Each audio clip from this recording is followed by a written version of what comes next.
everybody, OldSchoolNYCGamer here once again, and this is just another video here I wanted to put out. I finally did get a package I've been wanting to get for a while, and it's right here. And basically the reason why I got this specific package is I have way too many of these, and I know a lot of game collectors have a lot of these loose games, and I finally wanted to get something to relieve that. So without further ado, I'm going to be using my handy little box cutter. And I'm going to open it up for you here on camera. I know it says fragile, so just got to be careful not to damage it. Surprisingly, this was from FedEx, and they actually left my package in the building. They actually did not leave it out in the doorstep like they always do because they're lazy and, you know, whatever. But anyway, got to open it up here. Even though it says fragile, the one thing here is they don't really, there's no padding to this, so I'm hoping that a lot of these cases are not damaged. And when I mean cases, universal game cases, everybody. These right here. I know I've showed this before, so, if you can see right here, and I will definitely do a little more of a closer look for you, this fits. You could actually put a disc-based game in here, which I would not recommend.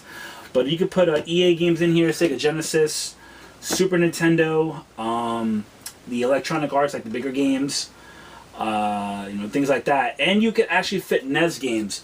But for Nintendo, you actually have to either have a specific tool to cut these pieces of plastic out, or if you have a Dremel, you could cut that up, but that's a little more intricate and you don't want to melt the plastic all the way down. So, yeah. Definitely wanted to get this. I'll show you more of what I'm talking about here, so let's cut over to that clip. Okay, everybody, so let's get more in depth with these universal game cases. So, of course, when you get it, this is what it looks like. And, at first glance, you would think this is a standard VHS case, but not so. It's actually a little thinner than the VHS tapes back in the day. It's almost the size of a VHS tape. For a lot of those old school people who remember this. Now, when you open it up, there's specific shapes, as you can see right here. The parts right here, as you can see, they're for different games. Mainly, this fits the Super Nintendo, Nintendo 64, Sega Genesis, and I believe even the EA games. I can even show you, for example, Super Baseball 2020, but this is an EA game, as you can see right there. So, of course, when you fit the die right there you go. And, won't move around, that kind of thing. But, not only that, you can actually fit other cards. I'll show you, like you say, except for Nintendo 64. There you go right there. And I believe for the Sega Genesis, there you go right there. I mean, you could either do it this way, but mainly it would be like this. But, just because of those, you could also put other games. You could also put, for your Intellivision, Atari, ColecoVision, so on and so forth. And even when you close it, it still stays flush, But like I said, mainly the one problem that, a lot of people have brought up is, even though they say this is universal, it's not truly universal, i.e., the NES games. Even though I've seen a lot of people do this, there's two ways you could do this.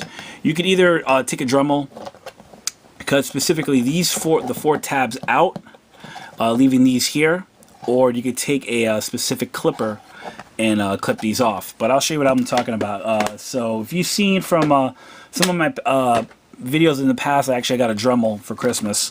And for example here, I did for Mega Man.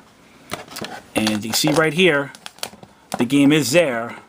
It was kind of a hack job. You can see right there, it wasn't the best job, but I did get the notches off. As long as the game itself is, it's in there, there's a way, you could actually get a little padding right here. You can get it from Home Depot or whatever. And, it would stay more flush, but, I'm happy with it. Because, when it shakes a little bit, but, can't complain. Also, even with the Atari 5200, Star Wars arcade game. All I had to do with this, you could do it either way. You could either cut one of the tabs here, or you could cut the two tabs here for that. But, I did it like that. It's a bigger game. It is a little more flush, but, can't beat that. So, there you go, people. Those are the universal game cases. But also, I did want to show you, for Super Nintendo, this is how it would look when you put it in there. Now, it is flush, or pretty much. You really can't put it this way. You can only put it sideways. But, like I said, people, it does its purpose. I'm pretty happy with it. You can't beat the way that these people are thinking when it comes to the universal game cases. And that's about it, people. Thank you everybody so much for watching. If you want to know more on where to get these, I will leave the links down at the bottom. And if you have any questions or comments, feel free to leave them. I'm also on Facebook and Twitter. And thank you for watching, everybody. And, have a great weekend and take care. Cheers.